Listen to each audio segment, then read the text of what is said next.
I'm not the kind of person to say a told-a-so, but a told-a-so. A fucking a told-a-so. A fucking a told-a-so. What's up, y'all? It's your boy, Seth Grimes, here with your SummerSlam Night 1 review. It's late as fuck. I watched SummerSlam after I went to this other event, which was cool, but it was a long road trip, and I'm fucking tired, but we're gonna go through this. And before we do, if I could bug you to just hit that subscribe button down below. It helps a brother out. Like it if you like this video while you're down there. Leave a comment. Let me know what you think. And with all of that said, let's just jump right into this show. And look, I don't want to be that guy that's like, I fucking told you this whole time, but I told you this whole time. Seth Rollins, it's a work. I've been saying this. Been arguing with people on the internet. You guys get worked. Get worked, man. Look, I've been LOL'd in the comments of videos and Facebook posts because, what's his name? The weird looking alien guy, dirt sheet writer, said that he was told that Seth Rollins was going to be doing this 2 days before it happened, all the way up to the point where he's on crutches backstage. Here is what I have been told, and I will just share what I was told. Like I was told 2 days before this to look out for an injury angle with Seth Rollins that would it was even described to me. It would be an injury angle that gets him on crutches going into SummerSlam, something to that effect.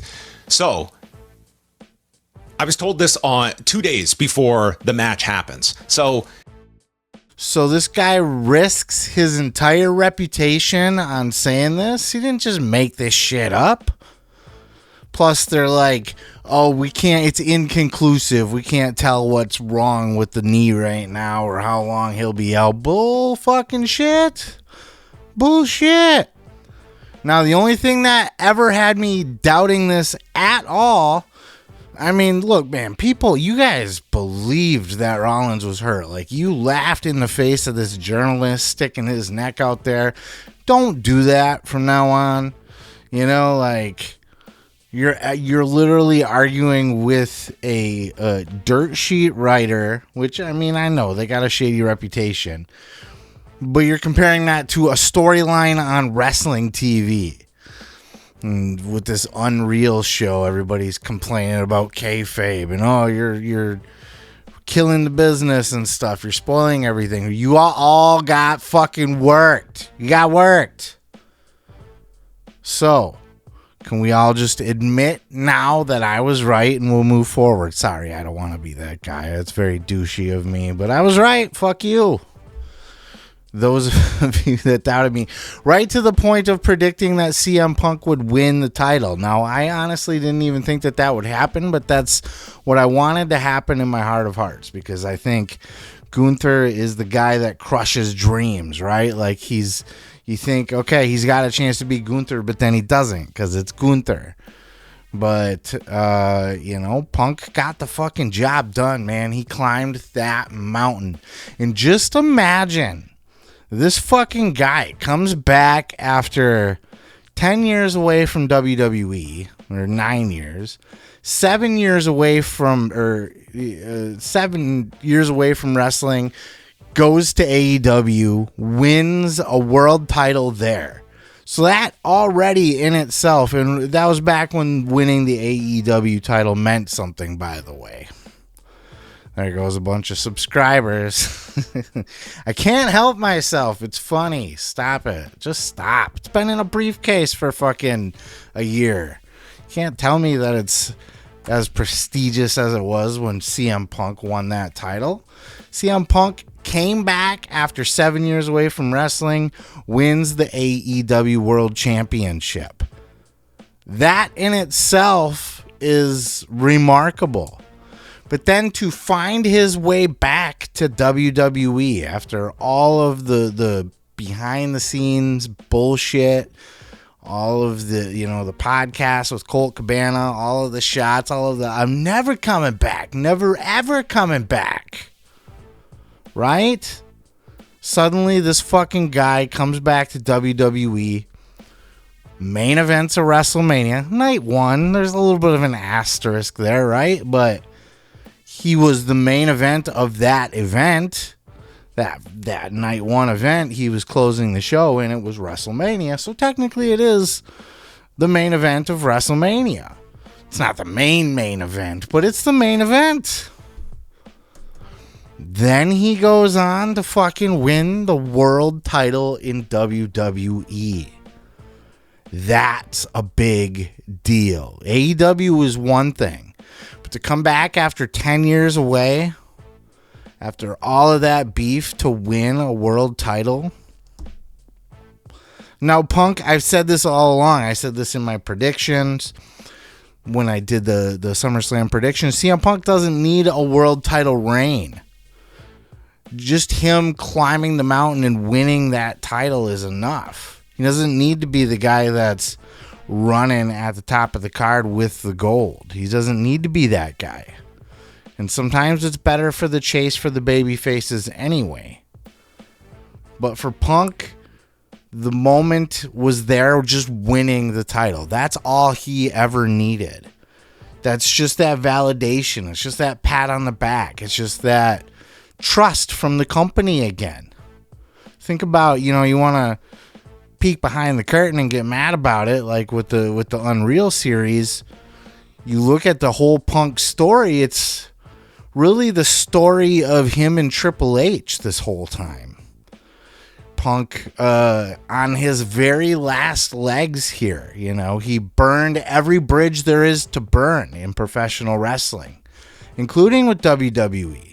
But somehow, some way, he was given one last opportunity after all the bullshit in AEW, which he was right for, by the way. I'm Team Punk on both incidents, the Jack Perry and the Young Bucks.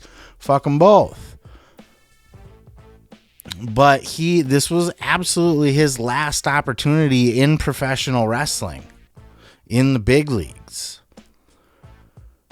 And that very much depended on, is he going to be able to have a working relationship with Triple H? And suddenly, CM Punk's getting the criticism of being corporate Punk now. Now it's corporate Punk. He's just fucking playing ball, just being Mr. WWE, Mr. TKO, as John Cena criticized him for being. It's true. And then you see the behind the scenes stuff, and it gets even weirder than that, where CM Punk is seeking the validation of Triple H for whatever fucking reason. And I think to a certain extent, Triple H is seeking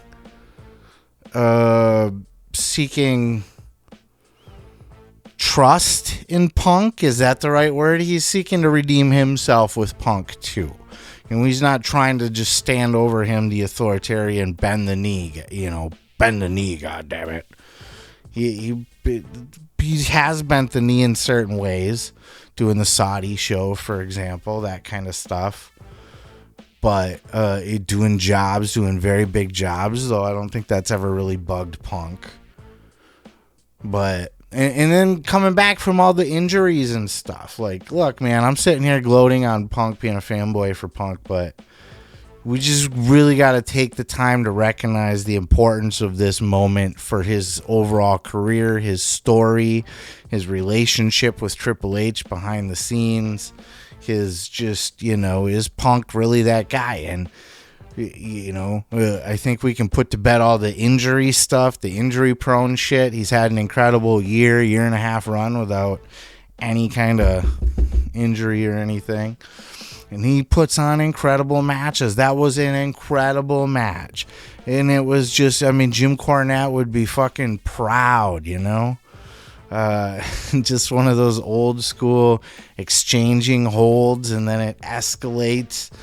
And, I like that When Gunther couldn't beat Punk, he took it to the outside of the ring, but that was his downfall. That and just being cocky and wanting to, taunt over the dead body of CM Punk that wouldn't die. I just thought this was the most beautiful, perfect way to do this match if it was going to be done that way, which is what I predicted. So we'll go ahead and do that, and I'll get off my soapbox for you guys.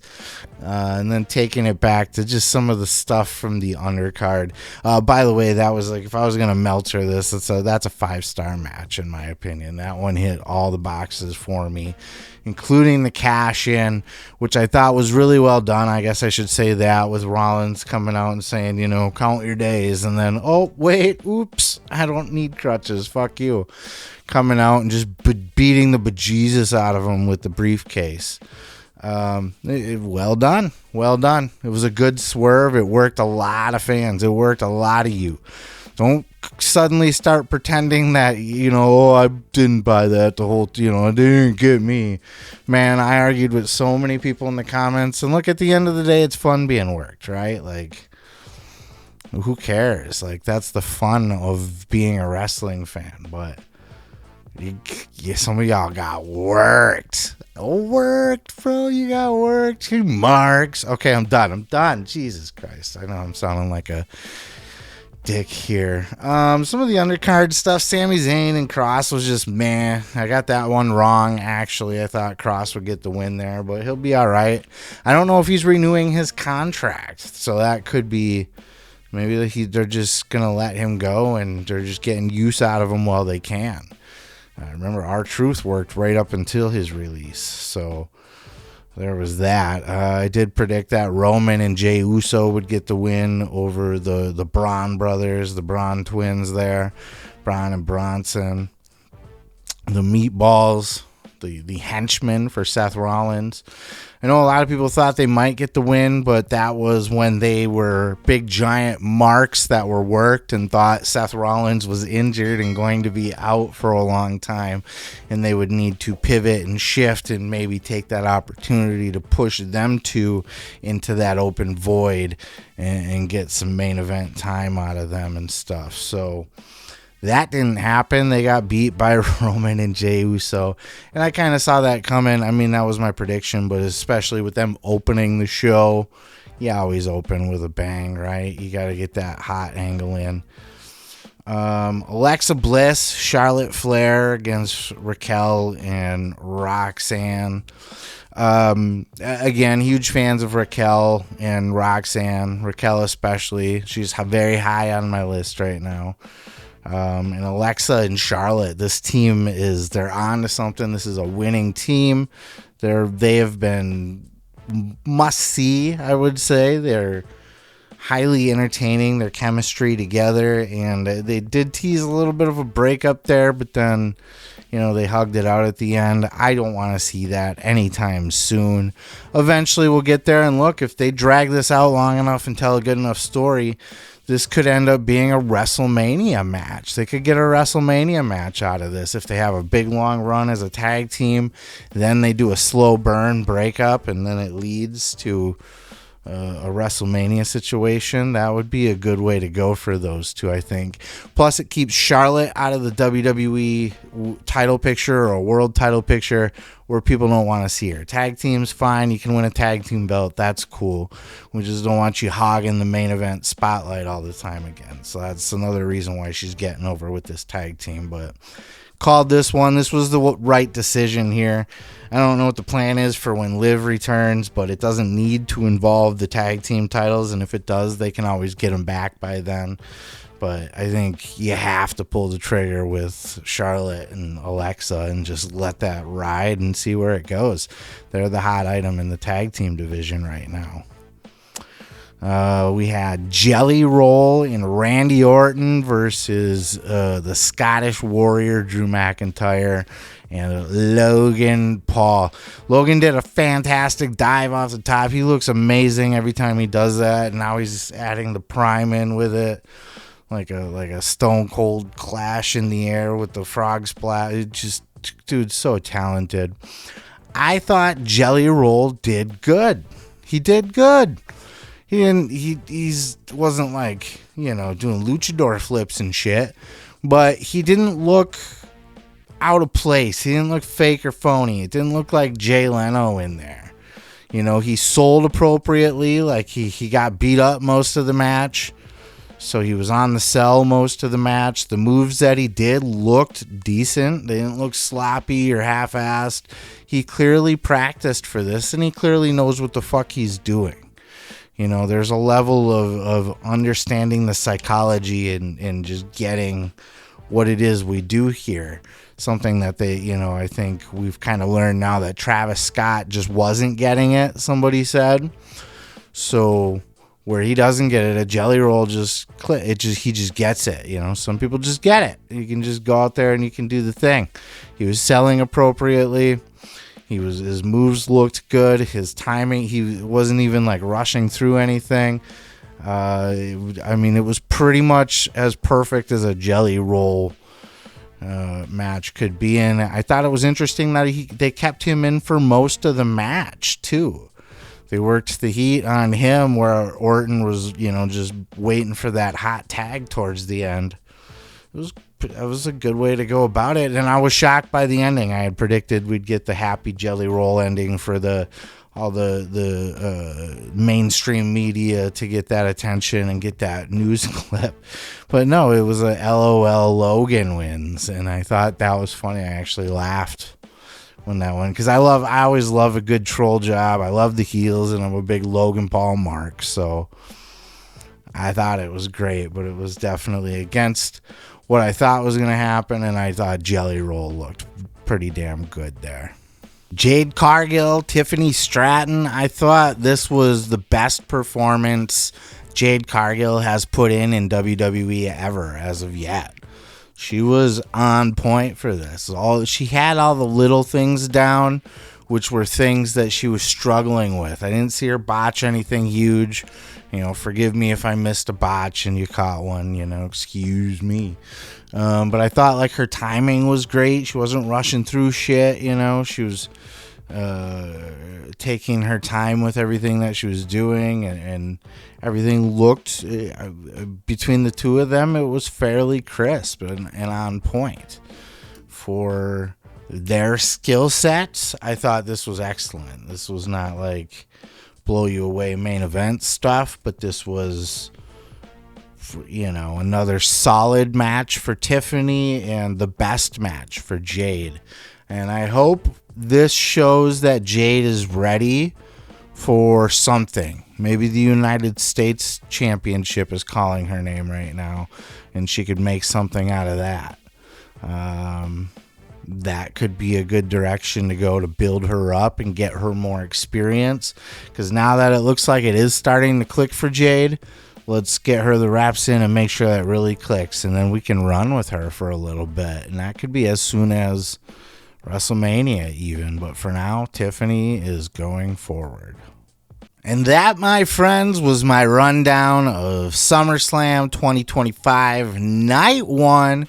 And I thought it was a great show. I thought it was definitely a banger. That main event delivered all the way for me, and there was a lot of good stuff on the undercard, so I'm not mad at it. Very excited for night 2. Let me know your thoughts down in those comments below. Peace, love, and pizza. I am your boy, Seth Grimes, and we will catch you in the next video.